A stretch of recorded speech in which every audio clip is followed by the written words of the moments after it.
Ben bu karşı Toki'de oturuyorum. Kızım da bu okula geliyor. Biz daha önce de dile getirdik yani bu ya şebekeden dolayı, giderinden dolayı bodrum katları altında hepsi su giderleri çoğalmış, yarıya kadar gelmiş. Herhangi bir yetkili gelip de çözüm bulmuyor yani şu anda ortada kalmış, çözümsüzlük olmuş yani. Bu okulda okuyan kız çocuğunun velisiyim.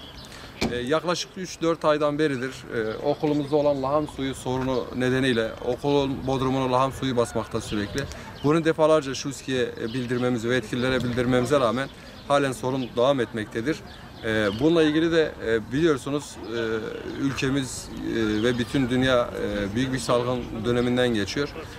Bununla beraber okulumuzun bu durumda öğrencilerimiz için ne kadar sağlıklı olacağını ben buradan yetkililere sormak istiyorum.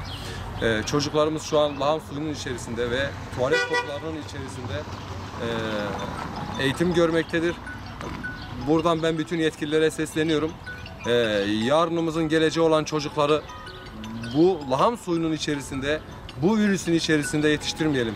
Onların önünü açacak daha güzel bir okul, daha temiz bir okul ve daha hijyenik bir okul oluşturalım.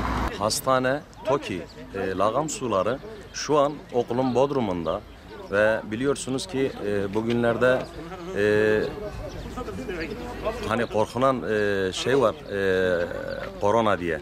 Ama koronayı biz okulda çocuklarımızın bulunduğu yerde besliyoruz.